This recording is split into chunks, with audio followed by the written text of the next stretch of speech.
먼저 그 인도 선교를 위해서 지난 11월 우리 김현수 목사님 보내주셔서 너무나 감사합니다. 그래서 함께 했던 그 짧은 시간이었지만 우리 목사님 통해서 우리 인도 목사님들과 또 가정교회들이 너무나 큰 축복을 받고 또 도전을 받고 또 성경을 받았습니다. 그래서 제가 지금 계속해서 지금도 들리는 인도 사역자들이 그 요청이 다시 한번 보내달라고 목사님. 그래서 더 많은 은혜를 쏟아달라고 끼쳐달라고 이러한 부탁을 많이 받았습니다. 그리고 사모님 또 우리 또 가정 우리 목사님 한 주 또 교회뿐만 아니라 가정 안에서 정말 목사님을 필요로 하실 텐데 기꺼이 이렇게 내어주시고 정말 그 긴 시간 동안에 함께 인도 사역을 감당하실 수 있도록 이렇게 헌신해 주셔서 너무나 감사를 드립니다. 오늘 본문에 보면 이 본문의 시대의 배경은 마치 이 시대의 마지막 우리 말세를 살아가고 있는 이 말세 지말의 모습과 굉장히 흡사합니다. 예수님이 초림 속에 이 땅에 오실 때만 해도 말라기서 구약의 말라기 마지막 책인 그 예언서가 선지서가 말라기인데 그 말라기에게 하나님께서 음성을 들려주시고 예언해 주시고 그 하나님의 백성들에게 그 음성이 그친 지 400년 정도 그 공백기가 있었습니다. 그러니까 어떻게 보면 영적인 암흑기라고 할 수 있죠. 이와 비슷한 시기가 우리 사사시대 우리가 구약으로 거슬러 올라가면 그때도 하나님께서 말씀을 주시다가 그 사사기의 마지막 장 마지막 절에 모든 사람들이 자기 소견에게 그때는 이스라엘 땅에 왕이 없으므로 각자가 자기 소견에 옳은 대로 행했다고 하면서 그 사사 시대를 결론짓는 그 한 문장이었는데 그때에도 한 400년 정도 정말 하나님이 통치하실 수 없는 각자가 자기의 주인이 되어서 왕이 되어서 살아가고 있었던 영적인 암흑기였습니다. 그리고 그것을 또 거슬러 올라가면 창세기 15장에 여러분들 잘 아시는 것처럼 하나님께서 아브라함과 언약을 맺으실 때 창세기 15장에 아브라함에게 이렇게 말씀하십니다. 너는 정령이 알라. 내 자손이 이방에서 객이 되어서 그들을 섬기겠고 그들은 400년 동안 내 자손을 괴롭게 하리니. 이것은 400년 후에 있을 출애굽 시대에 그 애굽에서 바로를 섬기며 바로가 원했던 우상과 또 신전들을 만들면서 벽돌을 구워내면서 그런 노예 생활을 했던 그리고 그것이 너무나 고달파서 하나님의 언약을 이제 기억하고 하나님께 부르짖고 기도했던 그 400년 동안 그 당시에도 하나님께서 이미 그들에게 보낼 구원자 메시아로 모세를 작정을 하셨지만 예정을 하셨지만 그 400년 동안에도 이와 비슷한 현상이 있었습니다. 말라기에서 아까 말씀드린 대로 마태복음까지 예수님의 초림까지도 이와 비슷한 현상이 있었던 거죠. 그래서 오늘 본문에 보니까 1절, 2절 보니까 헤롯 왕 때 예수께서 유대 베들레헴에서 나심에 동방으로부터 박사들이 예루살렘에 이르러 말하되 뭐라고 하냐면 유대인의 왕으로 나시니가 어디 계시뇨?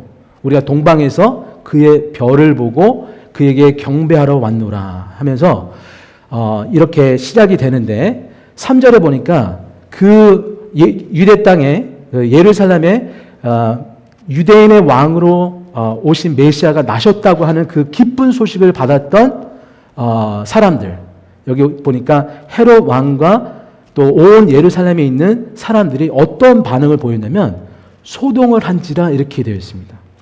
여러분 왜 소동을 했을까요? 네.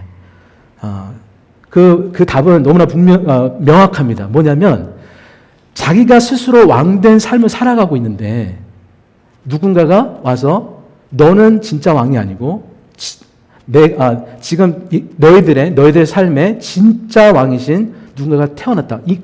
그분이 초래하셨다. 오셨다라는 소식을 듣고 스스로 왕된 삶을 살아가고 있는 그 모든 사람들은 소동할 수밖에 없었습니다. 여러분들 잘 아시는 것처럼 구약 전체의 패러다임은 이런 거예요. 첫 사람이 있고 마지막 사람이 있습니다. 그러니까 그 사도 바울이 고린도 전서에 얘기했던 것처럼 나눴던 것처럼 첫 아담이 있고 육의 사람이 있고 그다음에 영의 사람이 있습니다. 예수 그리스도 마지막 아담. 그러니까 살려주는 영. 첫 사람은 육의 사람으로 죽을 수밖에 없었고, 그 다음에 우리 그 옛 자아를 뜻하는 거죠. 우리의 옛 사람은 죽고 예수님이 그 일 때문에 오셨는데 우리 십자가에서 우리 옛 사람을 처리하시고 옛 성전을 처리하시고 그 다음에 새 사람, 그리스도 안에 있는 새 사람으로 새 생명으로 우리를 불러주셨는데 이 성경의 모든 패러다임이 첫 사람과 마지막 사람이 있다는 것을 보여주고 있다는 거예요. 그래서 우리가 창세기 그 아담의 가정 안에서부터 가인과 아벨이 있었고요. 그 다음에 가인이 아벨을 죽이니까 그 다음에 하나님께서 아벨을 대체하는 새로운 생명을 주셨는데 그게 셋이었습니다. 그리고 우리가 잘 아는 것처럼 지금 이 본문에는 헤롯 왕이 있고 그 다음에 예수 그리스도라는 참된 유대인의 왕이 계세요. 그러니까 지금 헤롯은 누구의 후손이냐면 사실은 에서의 후손입니다. 그러니까 에돔 왕이에요. 그때 예수님이 이 땅에 초림으로 임하셨을 때, 육으로 임하셨을 때는 그 예루살렘을 넘어서 그 유대와 사마리아 그 지역에 헤롯이라는 왕만 4명이었습니다. 분봉왕들. 그러니까 그 조그만한 땅에 자기가 왕이라고 내가 진짜 왕이라고 하는 왕들만 분봉왕들이 4명 있었고 그 위에 더 큰 왕 누구였죠? 네, 로마 황제였습니다. 스스로가 인간이 왕이 되어서 스스로 자기가 왕이라고 얘기했던 그런 사람들의 통치를 이스라엘 사람들이 받고 있었어요. 그래서 지금 우리가 여기서 보게 되는 것은 뭐냐면 이 두 왕의 싸움입니다. 다 전쟁. 그래서 여러분들 그 리브가가 이삭의 아내 리브가가 그 임신을 했는데 그 태중에 있는 그 두 쌍둥이 아들 에서와 야곱을 일으켜서 그 두 형제라고 얘기 안 하고 두 나라, 두 백성, 그죠?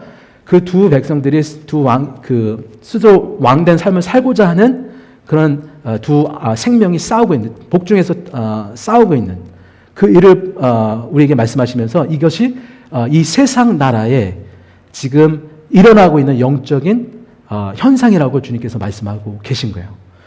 그래서 저희가 잘 아시는 것처럼 예수님이 십자가에서 달려 돌아가실 때 그 십자가 위에 있는 편말에 이렇게 되어 있었습니다. 나사렛 예수, 유대인의 왕. 그게 예수님의 타이틀이에요. 예수님이 누구신지를 온 세계 만민이 알 수 있도록 그렇게 편말을 거기다 붙여놓고 그 유대인의 왕으로 오신 그분을, 참 왕이신 그분을 사람들이 십자가에 못 박아서 죽여버렸습니다. 그래서 여러분들 잘 아시는 것처럼 요한복음 19장에 보면 그들이 예수님을 못 박으려고 했을 때 이유가 뭐였냐면 그들은 로마 황제를 거역하는 레보, 거역하는 사람이고 또 이 사람은 하나님을 망령되이 여긴 사람이고 그렇기 때문에 이 사람은 죽음에 처할 수밖에 없다. 그러면서 이 사람들이 뭐라고 하냐면 십자가에 못 박으소서, 못 박으소서. 우리에게는 누구밖에 없다고요? 가이사밖에 없다고. 근데 이게 진짜일까요? 그들이 정말 가이사를 진짜 왕으로 여겨서 예수님을 십자가에 못 박혀 죽게 하신 걸까요? 그분들이? 그게 아니라 그들은 겉으로는 가이사가 헤롯이 왕이라고 외쳤지만 예수님은 우리의 아니라고 얘기했지만 그들이 정작 그 내면 안에서, 깊은 내면 안에서 예수님을 밀어내고 예수님을 외면하고 왕으로 영접하지 않았던 이유는 각자가 사사기 시대처럼 각자가 스스로 왕된 삶을 살고 있었기 때문에 예수님을 본인의 각자의 왕으로 메시아로 영접할 수 없었던 겁니다. 그래서 예수님께서 그 두 성전을 말씀하세요. 그래서 그 유괴 성전, 솔로몬의 영광이 거치고 무너졌던 그 성전터를 완전히 바벨론에서 멸망했던 그 성전터를 이제는 더 확장하고 더 증축해서 지금 헤롯 왕이 유대인의 환심을 살려고 굉장히 아름답게 많은 돈을 들여서 오랜 기간 동안 46년이나 예수님 당시에 46년 동안 공사를 해가면서 그 성전을 아주 아름답게 치장을 하고 있었어요. 근데 예수님께서 오셔서 그 성전을 보시면 뭐라고 그러시냐면 이것은 가짜 성전이다. 이거는 강도의 구렬이다. 그래서 내가 이 땅에 온 것은 이 성전을 헐어버리고 나중에 요한복음 1장인가요? 말미에 예수님 스스로 그 자신의 육체를 가리켜서 성전을 말씀하셨는데 이 육체를 십자가에서 완전히 죽음으로 넘기시고 박살내시고 무너뜨리시고 만민이 기도하는 집으로 일컬은 바 되는 하나님의 거룩한 성전이 예수 그리스도와 연합된 사람들에게 주어지는 아름다운 예배의 처가 우리의 각자 심령 안에 새롭게 지어질 것을 주님께서 말씀하셨습니다. 그러니까 저희가 계속해서 지금 보게 되는 게 뭐냐면 예수님의 초림 때도 이와 같은 현상이 있었는데 뭐냐면 두 왕의 대립이고 갈등이고 두 성전의 갈등이었는데 대립이었는데 이 시대의 마지막 이제 다시 오실 주님을 앞두고 사모하고 고대하는 교회에게도 이 영적인 그런 어둠 가운데 놓여 있는 교회 그리고 이 영적인 어둠을 지금 돌파해가며 그 역사 속에서 흐름 속에서 이 삶을 살아가고 있는 성도들에게 주님께서 이 초림을 통해서 예수님의 초림을 통해서 예수님의 재림도 주님께서 우리에게 이와 같을 것이라고 주님께서 우리에게 말씀하신 줄 믿습니다. 그래서 지금 두 가지 지금 반응이 보이는 거예요. 우리가 오늘 본문의 10절에 보니까 그들이 예수님의 오신다는 소식을 듣고 그들이 크게 기뻐했다. 기뻐하고 크게 기뻐했다. 이런 반응이 있는 동방박사들이 있었고요. 그 다음에 그 예수님의 초림 오시는 것을 굉장히 두려워하고 소동하는 자들이 3절에 있었습니다. 그래서 저희들 한번 우리 안에 한번 질문을 던져보기를 원합니다. 정말 저희 모두는 우리 각자는 예수님의 다시 오심을 정말 사모하고 그분의 오신다는 그 소식이 정말 기다려주고 그다음에 우리 안에 그 기쁨이 있습니까? 우리가 2000년 전에 오신 예수 그리스도, 아기 예수 그리스도 그분만 우리가 셀러브레이트 하는 것이 아니라 다시 오실 예수님을 향한 그러한 기대감과 그런 기쁨이 우리 안에 있으십니까? 아니면 지금 3절에 있었던 그 다른 부류들처럼 주님이 오신다고 했을 때 그 소식을 들었을 때 정말 주님께서 곧 오신다는 소식을 접했을 때마다 정말 소란스럽게 소동하고 두려워했던 그 사람들은 아니죠. 저희가 그 오스와드 챔버스가 이런 말을 했어요. 하나님을 경외하면 그 무엇도 두렵지 않고 하나님을 경외하지 못하면 모든 것이 두렵다. 그러니까 하나님을 경외하는 사람은요, 이 땅에서 어떤 일이, 어떤 현상이 벌어질지라도 우리 삶의 모든 흐름에, 삶의 모든 역사, 또 우리 안에 내면에서 일어나는 모든 것들, 그런 것들도 하나님을 경외하고 하나님의 그 섭리와 주권을 인정하는 사람은 그것이 두렵지 않다는 거예요. 왜냐하면 하나님을 신뢰하기 때문에. 그러나 하나님을 진정한 그들의 왕과 주권자를 인정하지 못하는 자들은 매사에 두려움이 있을 수밖에 없다는 겁니다. 그래서 첫 번째 포인트는 이겁니다. 우리 교회는, 큰빛 제자 교회는 주님을 바라보는 자들로 준비되어야 될 줄 믿습니다. 그러니까 주님을 바라보는 자, 주님을 예배하는 자예요. 그래서 그의 별을 보는 거예요. 지금 동방박사들의 그 지혜들은 뭐였냐면 그 참된 예배의 대상이 되시는 그 예수님을 알았어요. 어떻게 알았을까요? 이 사람들은 예루살렘 유대 땅에 살지도 있지 않은데 동방 어느 나라에서 왔는데 이미 예수님에 대해서 알고 있는 거예요. 누구보다 더 그 예루살렘에 있는 수많은 서기관들, 대제사장들, 종교 지도자들 그들보다 더 명확하게 예수님에 대해서 너무나 잘 알고 있었습니다. 근데 그분들이 그 동방 박사들이 와가지고 이렇게 얘기하는 거예요. 헤롯 왕에게. 헤롯 왕이시오. 유대인의 왕으로 오실 리가 어디 있습니까? 이렇게 묻는 거예요. 그럼 여러분 한번 잘 생각해 보세요. 제가 만약에 헤롯 왕이고 여러분이 동방 박사, 여러분들이 그렇게 저에게 질문하잖아요. 그게 무슨 뜻이냐면 당신은 유대인의 왕이 참 왕이 아닌데요. 진짜 왕은 어디 있는 거죠? 이렇게 대묻는 거와 마찬가지예요. 당신은 가짜야. 진짜 왕은 어디 있어? 이렇게 묻는 거예요. 제가 만약에 동방박사들 그렇게 그냥 맞이했다면 제가 아마 여바가 끌고 내려가가지고 그냥 단칼에 쳐라.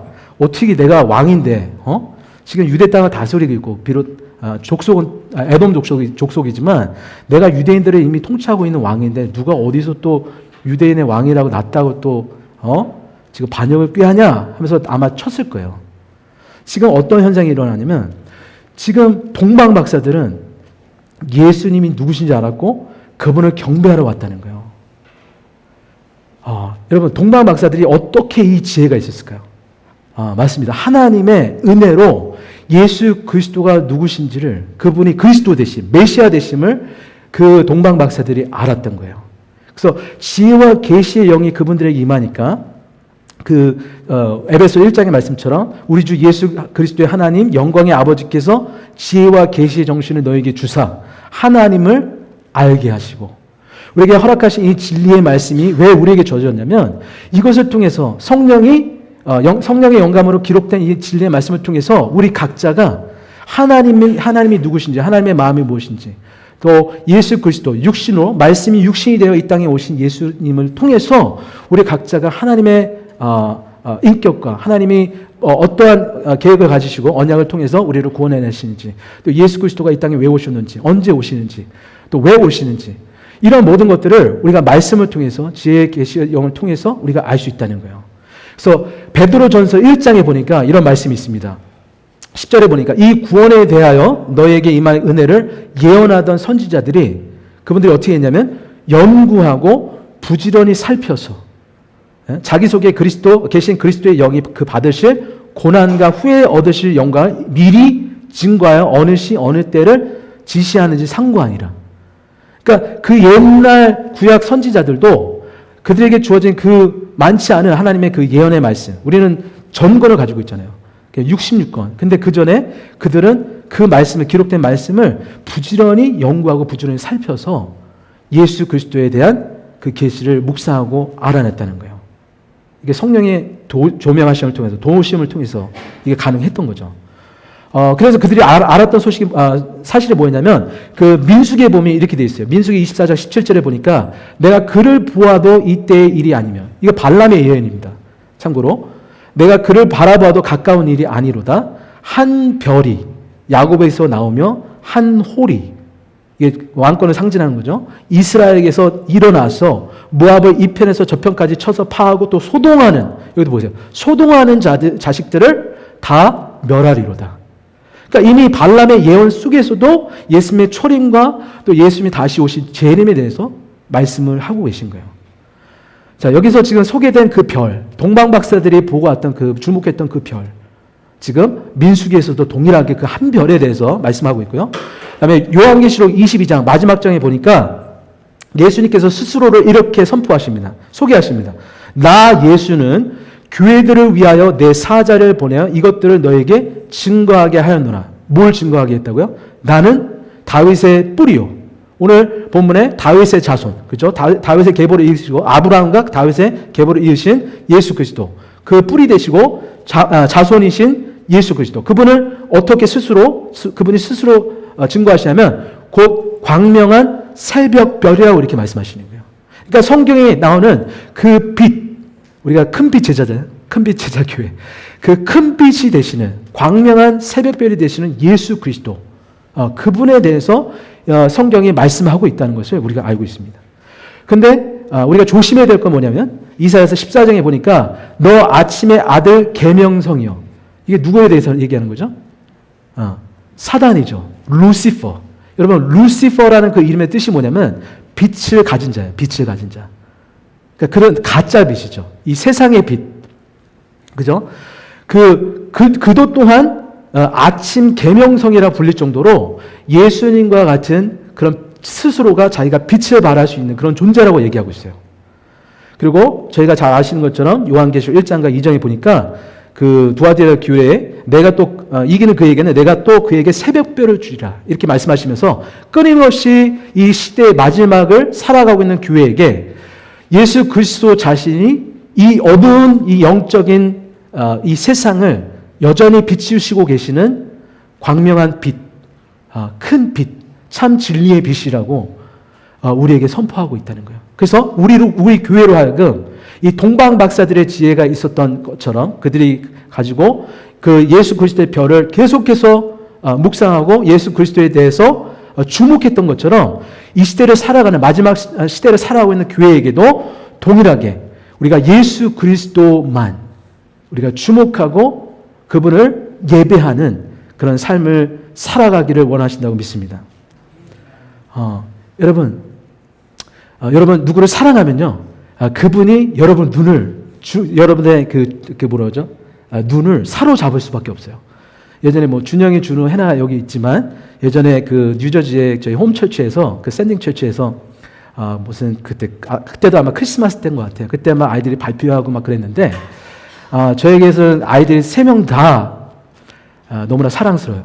한 명 뺄 수 아픈 손가락 깨면 다 아픈 것처럼 너무나 눈에 넣어도 안 아프고 너무나 귀한 자녀인데 그 중에 막내딸이 그 앞에 섰는데 이상하게도 다른 아이들은 전혀 눈에 다 안 들어오고, 그죠? 저희 집 아이들 3명이 딱 들어오는데 거기서도 우리 아들내미들은 다 제쳐놓고 막내딸만 제 눈을 사로잡는 거예요. 걔가 이쪽으로 가면 이쪽으로 가고 그냥 모든 시선과 집중이 거기로 향하게 되는 거예요. 제가 그걸 보면서 깨달았어요. 내가 회개해야 되겠다. 우리 준영이, 준한테 너무 미안한 마음이. 근데 제가 어쩔 수가 없는 거예요.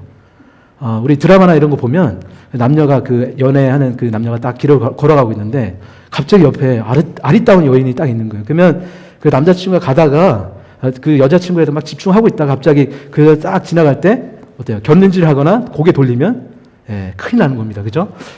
그것처럼 우리의 눈을 사로잡고 우리의 이목을 사로잡고 우리의 마음을 사로잡을 수 있는 그분이 정말 예수 그리스도이신가? 그걸 우리가 확인을 해야 된다는 겁니다. 우리가 예수 그리스도가 이 땅에 오셨다, 이 소식, 한 가지 소식을 가지고 우리가 평생을 아니면 영원토록 우리가 정말 기뻐할 수 있는지, 정말 그분이 여러분들의 삶에 가장 고귀하고 가장 가치 있고 가장 아름다우시고 존귀하신 분이신지, 정말 나는 그분을 예배하는 자인가? 아니면 아직도 이 썩어져가는 이 세상, 점점점 어두워지며 가치 없는 배설물로 여길 수밖에 없는 이 세상에 여전히 내 마음의 끝자락이 닿아 있는가? 이거를 주님께서 확인해 보라는 거예요. 우리 안에. 우리는 정말 소동하는 자가 될 것인지, 아니면 주님이 다시 오신다라는 소식에 우리는 기뻐 날뛰고 주님을 예비할 수 있는 자인지를 우리가 봐야 됩니다. 우리가 스스로를 점검해야 됩니다. 두 번째는 뭐냐면, 하나님께서 교회를 주님을 따라가는 자들로 우리를 부르셨다는 거예요. 그러니까 그 별 대신 예수 그리스도를 바라보고 그 주목하는 것뿐만 아니라 그분이 가시는 그 길에 우리도 같이 함께 동행하며 보조를 맞추면서 나아가고 있는지, 순종하면서 나아가고 있는지 주님께서 그거를 확인하기 원하십니다. 그래서 마태복음 2장 4절에서 8절을 보니까 왕이 모든 대제사장들과 백성의 서기관들, 그죠? 모아서 그리스도가 어디서 나겠느냐 이렇게 물은 거예요.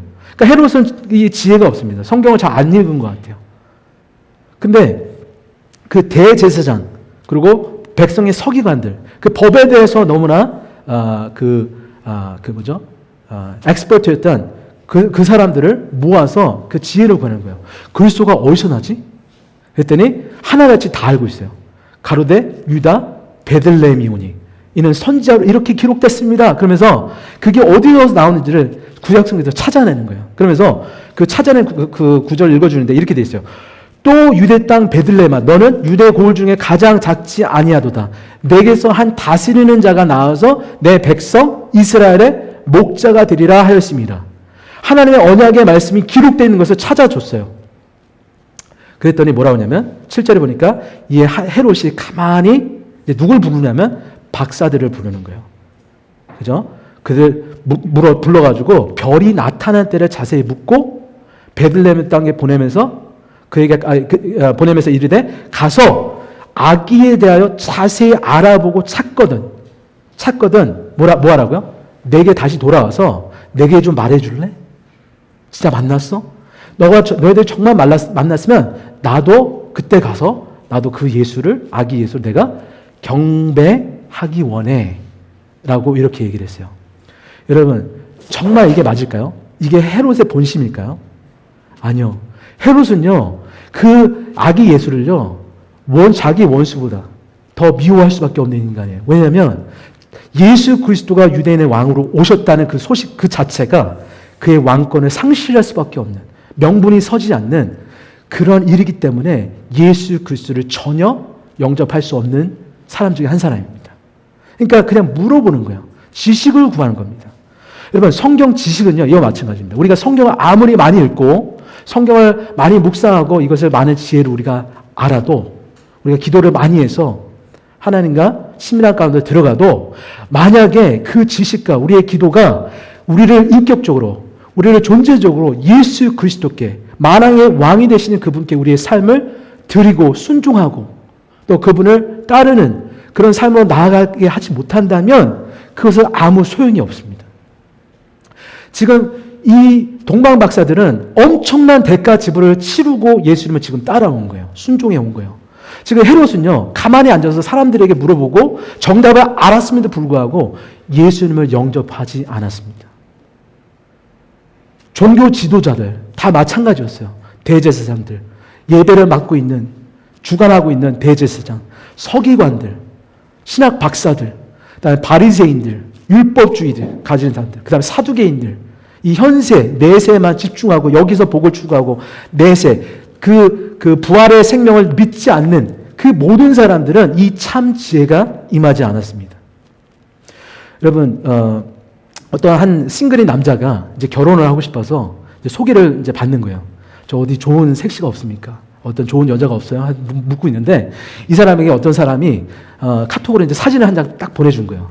근데 이 지금 카톡으로 전달받은 이 여자 그 자매님의 그 외모가 너무너무 훌륭한 거예요. 너무너무 이뻐요. 그래가지고 이 형제가 그 사진 속에 있는, 카톡 그 사진 속에 있는 그 자매를 너무너무 사랑해요. 아침마다 묵상하고 꺼내서 보고, 그다음에 품고, 사랑한다고 고백하고 막 그러는 거예요.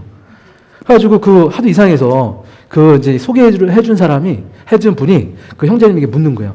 아니, 지금 형제님 그 자매가 마음에 들어 하는 것 같은데 왜 연락을 안 하냐고. 왜 만날 생각 안 합니까? 나는 저 이 사진으로 그냥 만족합니다.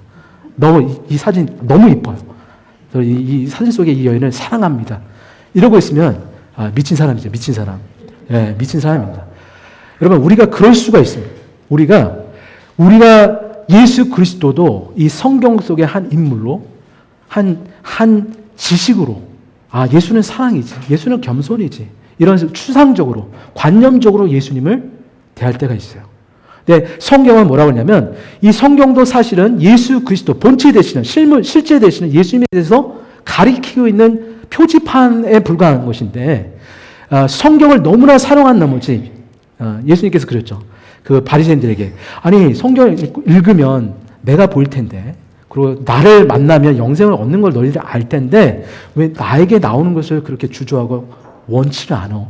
이렇게 말씀하셨던 것처럼 이 시대를 살아가고 있는, 이 마지막 시대를 살아가는 우리 교회 안에서도 예수님을 정말 인격적으로 만나지 못한, 성경은 아는데 예수님이 누구신지 몰라서 그분 앞에 우리의 삶을 드리지 못하고 경배하지 못한 우리의 모습이 있다는 겁니다. 그래서 주님은 뭐라고 하시냐면, 내가 누군지 알면, 내가 영생이고 부활 생명이고 내가 길이요 진리요 생명인 걸 알면 나를 따라오라고. 내가 너를 제자 만들기 원한다. 정말 제자가 되길 원하면 내 죽은 십자가 그걸 붙잡고 그걸 메고 지고 나를 날마다 쫓을 것이니라 이렇게 말씀하신 예수님의 말씀처럼, 시몬 베드로가 외친 것처럼 영생의 말씀이 계심에, 주님이 영생의 말씀이시기 때문에 저는 주님을 따라갈 수밖에 없습니다. 제가 누구에게 가겠습니까? 라고 했던 것처럼 주님을 따를 수밖에 없다는 거예요. 그래서 지금 동방 박사들이 예수님을 그 별을 주목하고 있다가 와서 예수님을 만나고 거기서 예수님께 경배하고 그들이 다시 본국으로 돌아가는데, 지금 본향이 어디였냐면, 우리는 모릅니다. 그 동쪽에 있는 어떤 나라. 근데 저는 믿기로 그 본국, 그들이 천국 본향에 다 이제 죽고 육신 이제 죽고 주님께로, 주님의 그 하늘의 나라로 돌아간 줄 믿습니다. 주님께서 이런 모습을 통해서 우리의 모습, 이 시대를 살아가고 있는 우리의 모습, 교회의 모습을 우리에게 조명해 주신 줄 믿습니다. 세 번째는 뭐냐면, 이게 이제 하이라이트예요. 여러분, 주님의 별처럼 빛나는 자들로 저와 여러분들을 이 시대 말에 부르셨다는 겁니다. 그러니까 주님의 길을 예비하는 거예요. 첫 번째는 뭐냐면 주님을 항상 주목하는 거예요. 주님을 예배하는 겁니다. 두 번째는 뭐냐면 그 예수님께서 우리를 부르신 그곳에 우리의 삶에 날마다 동행하고 같이 순종하며 나아가는 거예요. 그래서 세 번째는 뭐냐면 주님의 다시 오실 길을 우리가 준비하고 예비하는 거예요. 예비하는 거예요. 그럼 어떻게 예비합니까? 오늘 본문에 나타났던 그 별처럼 우리도 이 세상의 빛으로 우리를 부르셨다는 그 소명을 우리가 기억하기 원합니다. 그래서 이 말씀을 제가 이제 다니엘서로 이제 갈 텐데요. 다니엘서 2장에 제가 이제 파워포인트는 없는데, 요 사진만, 이 말씀을 통해서 제가 결론을 맺기를 원합니다. 여러분, 다니엘이라는 이름의 뜻은 뭐냐면요. 엘 하면 하나님이고, 단지파시죠. 그 다음에 단 하면 그게 심판자예요. 심판자, 재판자. 그 다음에 다니 하면 나의 심판자는 하나님이시다. 라는 이름을 가진 하나님의 사람이 있었습니다. 근데 그 사람이 지금 어디에 가 있는 거냐면, 바벨론에 지금 포로 생활을 하고 있는 거예요. 근데 거기서 지금 하나님의 지혜를 가지고 그곳에서 지혜자가 되어서 지금 그 바벨론 왕인 느부갓네살 왕의 수하에 지금 놓여 있습니다. 근데 그 당시에 2장에 보니까 어떤 일이 있었냐면 느부갓네살 왕이요 꿈을 꾼 거예요. 여러분 꿈 꾸세요? 네, 가끔 꾸시죠. 저도 막 꾸긴 꾸는데 막 잊어버리기도 하고 뭐 개꿈도 있고 뭐 돼지꿈도 있고 뭐 하여튼 여러 가지 꿈이 있습니다. 근데 이 느부갓네살 왕에게 이 한 꿈은 너무너무 지금 고민이 되는, 너무나도 식음을 전폐하고 너무나도 이 꿈에 대한 해석을 알고 싶은 그런 강한 그 충동과 그런 열망이 있어서 밤에 잠을 이루지 못하는 거예요. 너무너무 괴로워서. 꿈은 꿨는데 너무너무 이상한 꿈을 꾼 거예요. 그래서 이 느부갓네살 왕이 어떠한 무리한 지금 수를 두냐면 그 거대한 나라, 그 바사 제국만 해도 127 그 프로빈스가 있는 지역이 있는 것처럼 그때 당시만 해도 이 어마어마한 지역을 다스리고 있는 그 가장 강력한 왕이었던 느부갓네살 왕이 그 온 땅에 있는, 자기가 통치하고 있는 온 땅에 있는 지혜자, 신접한 자들, 무당들, 술객들, 그죠? 이런 사람들을 다 모아서 지금 한 가지 요청을 합니다. 부탁이 아니라 명령이에요, 명령. 뭐냐면 내가 꿈이 있는데 두 가지. 내 꿈 알아맞혀보고, 무엇인지 알아맞혀보세요. 그 다음에 두 번째, 그것의 해석을 자기에게 알려달라는 거예요. 그렇지 않으면 다 죽여버리겠다. 명령이 떨어졌습니다. 그래서 지금 다니엘은 물론 그 세 친구들마저 지금 다 죽음의 위기에 처해 있는 거예요. 그런데 다니엘이 이 소식을 듣고 지금은 다니엘서 2장에 이렇게 말하고 있어요. 다니엘서 그 10절에 한번 볼게요. 그래서 갈대아인들이 왕 앞에 대답하여 이르되 세상에는 왕의 그 일을 보일 자가 한 사람도 없으므로 어떤 크고 권력 있는 왕이라도 이런 것을 박수에게나 술객에게나 갈대인들에게 물은 자가 없습니다. 이건 불가능하다는 거예요. 이런 유례가 없다는 겁니다. 그러면서 뭐라고 하냐면 왕께서 물으신 것은 어려운 일이라 육체와 함께 살지 아니하는 신들 외에는 왕의 그것을 보일 자가 없다고 이렇게 고백합니다. 근데 왕이요, 수긍해, 오케이, 알았어, 이게 아니라 너무너무 화가 나고 진노하고 통분하여서 바벨론의 모든 지혜자들을 다 죽이라고 명령해 버렸어요. 그래서 다니엘과 그 친구들도 이제 죽이려고 지금 찾고 있는 거예요. 그래서 지금 다니엘이요, 무엇을 하냐면 이제 문을 그냥 골방에 들어가서 이제 무릎 꿇고 하나님 앞에 이 지혜를 구하는 거예요. 하나님, 이 지혜를 주십시오. 지금 우리 다 죽게 생겼는데 우리가 이 생명을 얻을 수 있는 지혜를 주십시오 하고 그가 금식하면서 하나님 앞에 엎드려 구합니다. 하나님의 은총으로 그 지혜가 다니엘에게 임한 거예요. 그 지혜가 임했습니다. 그래서 그 꿈이 뭔지 알게 됐고 그 꿈의 해석도 이제 알게 됐어요. 그래서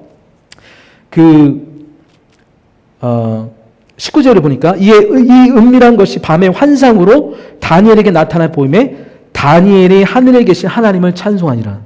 20절 다니엘이 말하여 이르되 영원부터 영원까지 하나님의 이름을 찬송할 것은 지혜와 권능이 그에게 있습니다.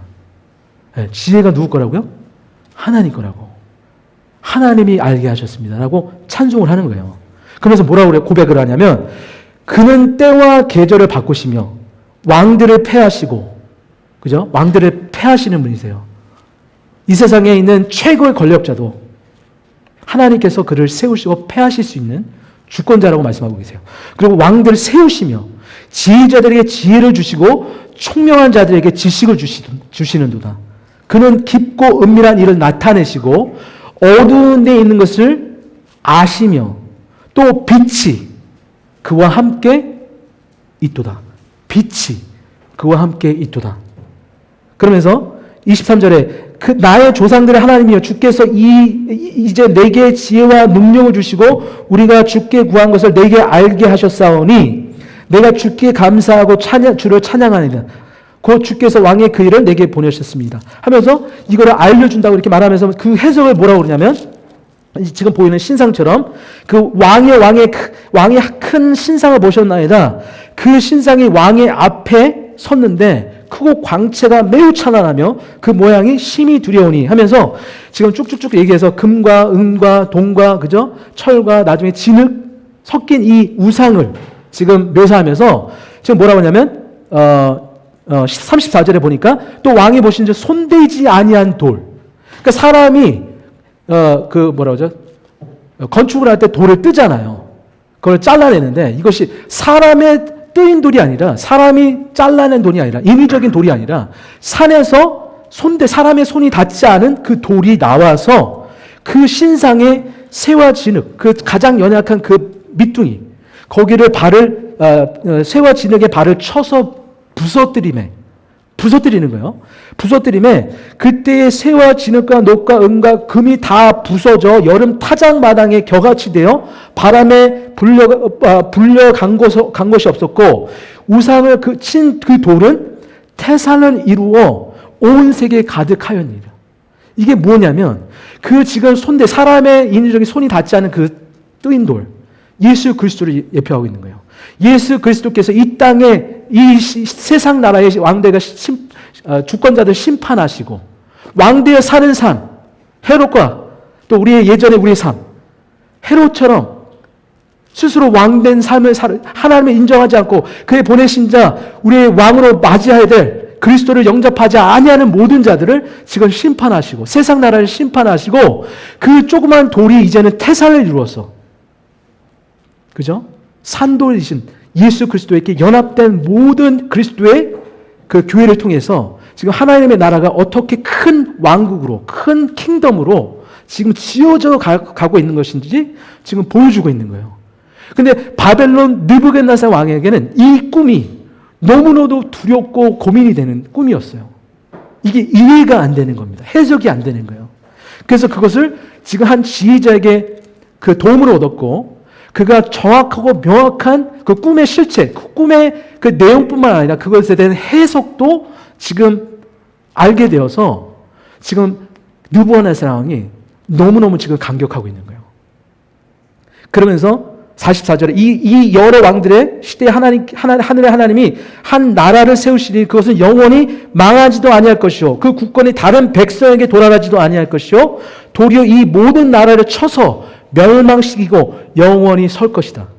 그리고 손대지 아니한 돌이 산에서 나와서 그죠? 다 부시고 이 왕께서 보신 것은 크신 하나님의 장래 일을 왕께 알게 하신 것이다. 이 꿈은 참되고 이 해석은 확실하나이다. 참되고 확실합니다. 라고 결론을 내렸어요. 그랬더니 46절에 여러분들 어떤 현상이 일어났냐면 여러분 아세요? 무슨 일이 벌어졌는지? 제가 읽어드릴게요. 너무 놀라워요. 이게 뭐냐면 이에 느부갓네살 왕이요 엎드립니다. 여러분 이게 상상이 되세요?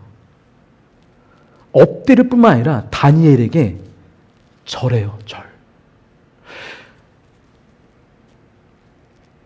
여러분 이 일이 여러분들 인생 가운데 일어났습니까? 제가 반대로 이렇게 쉽게 설명을 해드릴게요. 저희 모두는요 느부갓네살 왕과 같아요. 우리는 이 땅에 태어났는데 우리가 왕인 줄 알아요. 죄인의 모습을 하고 하나님을 떠나서 하나님 없이 살고자 발부둥 쳤던 우리의 인생들. 내가 왕인데 누가 왕이야? 내가 내 인생의 주인공이지. 이 우주에 누가 나밖에 더 있어? 나야 나. 내가 주인공이야. 라고 자신의 삶에 의미를 부하려고 여러 가지 꿈을 꾸는 거예요. 우리가. 변호사도 되고 싶고 의사도 될까? 어떻게 하면 돈 많이 벌지? 어떻게 하면 노년을 안락하고 행복하게 은퇴해서 행복하게 살지? 우리 각자가요, 우리 안에 그 꿈을 꾸는 거예요. 근데 그 꿈은요, 하나님이 주신 그 꿈으로만 해석이 되는 거예요. 모든 다른 꿈들은 개꿈이에요, 개꿈. 죄송하지만, 여러분 개꿈 많이 꾸셨죠? 저도 그랬습니다. 제 인생이 제 건 줄 알았어요.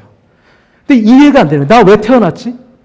내가 이 인생을 살아가는 이유와 목적이 뭐지? 내가 정말 이 땅에서 무엇을 기쁨으로, 만족으로 얻을 수 있는 거지? 성취감을 느끼는 거지? 어떻게 하면 내가 행복해질 수 있을까? 어떻게 하면 내 자아 실현을 할까? 하나님을 모른 채 예수 그리스도를 그 인생의 주인으로 인정하지 않고 그분을 예배하지 않으면 이 세상의 그 누구도 이 느부갓네살 왕처럼 살 수밖에 없다는 거예요. 근데 하나님께서 은총을 베푸셔서 그 죽을 수밖에 없는 인생, 너도 죽고 나도 죽자. 나도 이해가 안 되는데 나 죽자. 너네도 다 같이 죽자.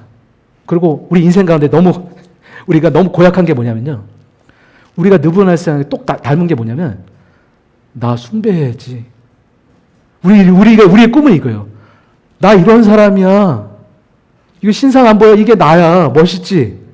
내가 이렇게 열심히 노력해서 내 인생 이렇게 만들어놨는데 왜 나를 인정 안 하는 거야? 왜 내 자존심을 긁고.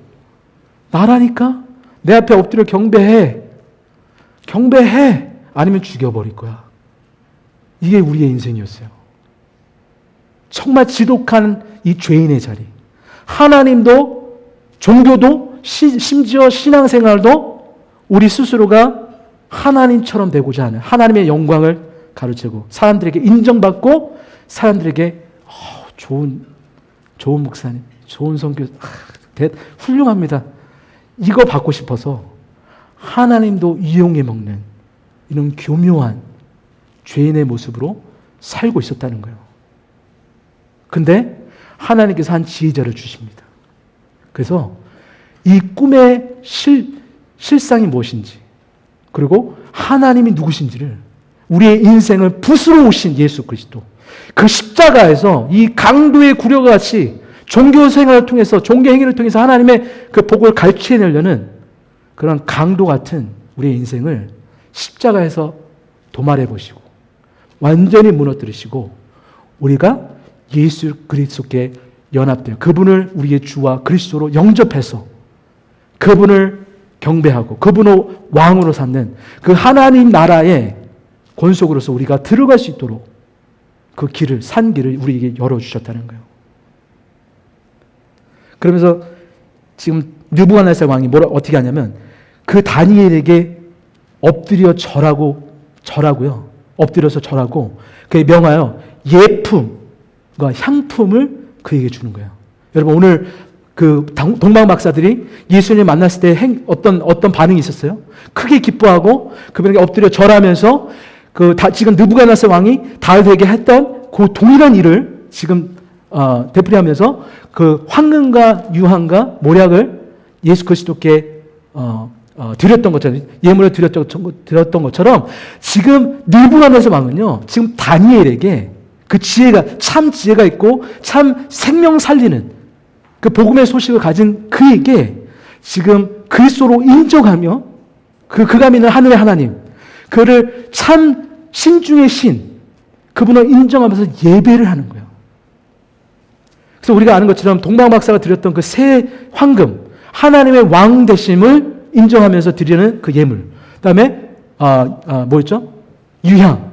그 뭐냐면, 제사장들이 향을 피울 때, 그 제사장의 중직을 예표하는 그 유향. 그 다음에 모략. 시체 방부대 처리하는 그 모략. 선지자를 뜻하는. 그러니까, 그 그리스도, 메시아 되심의 그 삼중직. 그 왕과 제사장과 선지자 되시는 예수 그리스도. 그분께 신앙을 고백하면서 드렸던 거예요. 주는 그리스도시요 살아계신 하나님의 아들이십니다. 주님은 나의 왕이십니다. 그렇게 고백하면서 주님 앞에 경배를 했던 거예요. 그랬더니 왕이 이제 어떤 고백을 하냐면 47절에 다니엘이 이르되 너의 하나님은 참으로 모든 신들의 신이시오 모든 왕의 주제시로다. 내가 능히 이 은밀한 것을 나타내었으니 내 하나님은 또 은밀한 것을 나타내시는 일이라. 그 다음에 왕이 이에 다니엘을 높여 귀한 선물을 많이 주며 그를 세워 바벨론 온 지방을 다스리게 하며 또 바벨론의 모든 지혜자들의 어른을 삼았으며 또 왕이 또 다니엘의 요구대로 사드락과 메삭과 아벳느고를 세워 바벨론 지방의 일을 다스리게 하였고 다니엘은 왕궁에 있었더라. 그러니까 지금 그 다니엘 참 지혜를 가진 다니엘을 통해서 살아난 그 목숨을 부지한 생명을 죽음에 넘겨졌다가 다시 도로 찾은 그 세 명의 친구들이 그 지혜가 있는 그 친구들이 지금 다니엘과 더불어 그 온 바벨론 땅을요 지금 통치하고 다스리고 있는 거예요. 왜냐하면 그 다니엘의 지혜 때문에. 이것이 바로 이 시대의 마지막에 저와 여러분들을 부르신 목적이에요. 아멘이십니까?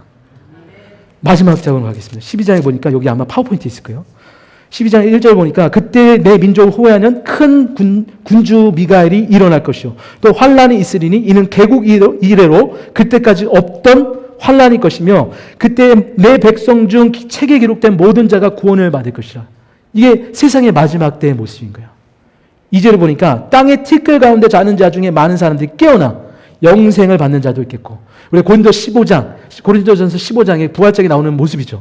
그죠? 죽었던 자들이 먼저 일어나고 그죠? 그 다음에 영생을 받는 자도 있겠고 수치를 당하여서 영원히 부끄러움을 당할 자도 있다는 거예요. 3절에 보니까 지혜 있는 자는 궁창의 빛처럼 빛날 것이요. 많은 사람을 옳은 대로 돌아오게 한 자는 별과 같이 영원토록 빛나리라. 그러면서 뭐라고 하시냐면 다니엘아 마지막 때까지 이 말을 간수하고 이 글을 봉함하라. 많은 사람이 빨리 왕래하며 지식이 더하리라. 이 시대의 마지막은요, 여러분 정말 지식이 너무 많아요.